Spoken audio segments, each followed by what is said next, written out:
And as we, of course, continue to keep an eye on election developments, we're also closely watching Vatican City again today as millions across the world continue to mourn the death of Pope Francis. In fact, we're learning the Vatican may extend visits to see Pope Francis's body until midnight on Friday due to the high flow of pilgrims. We know that the Pope is now lying in state in St. Peter's Basilica, and there are long lines as people pay their final respects.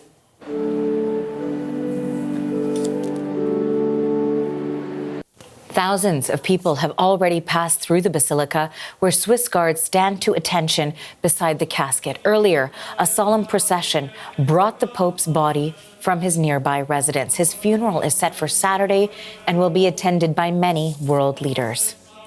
And the CBC's Megan Williams is in St. Peter's Square, and she joins us now live. Megan, you had an opportunity earlier today to go inside the Basilica. Tell us what it was like.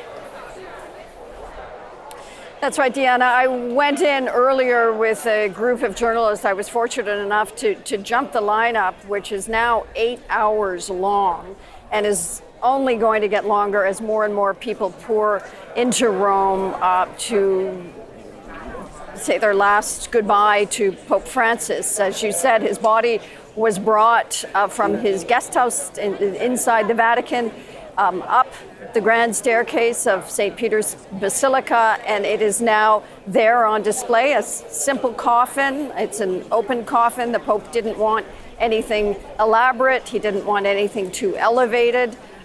People are entering into St. Peter's Basilica on either side of the colonnade. There are two separate lineups, and then they wind through the piazza, the square there, and down the center of the Basilica, taking videos, taking photographs, many getting down on their knees and saying a quick prayer. There were a lot of nuns and priests, and of course, politicians as well are starting to show up. The mayor of Rome came, and various political party leaders here in Italy. They're all going to say their last farewell to a pope who was deeply beloved by Italians as well. And Megan, what are you hearing from the people who are waiting in the square to make their final tributes to Pope Francis? Well, there are many people who are here from around the world, but of course Romans as well. This was, as I mentioned, a very beloved pope. The Italians have suspended soccer games on Saturday in order to come to the funeral, which is going to be held in the morning. There are people from all over the world, including Canadians, and I spoke to a couple earlier today who were in the lineup to say goodbye to Pope Francis. He brought a different flavor to the Catholic Church, a lot with regards to social justice, a lot of beautiful things that he was able to do, talk to the poor, raise up to the people who are in the outskirts. So it was a very different pontificate, let's just say, for this Pope.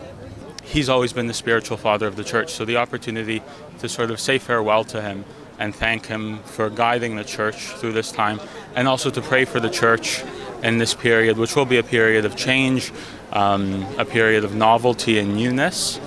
It's really important to sort of have that universal connection. Arthi, because there are so many people, including these Canadians coming, they've had to prolong the time, as you mentioned at the top. I mean, the Basilica is open till midnight, it's supposed to be, but the Vatican is now saying it may extend that indefinitely.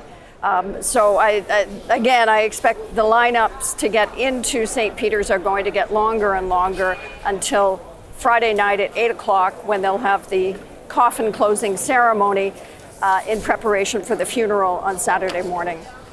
Megan, thank you for this. That is the CBC's Megan Williams in Vatican City.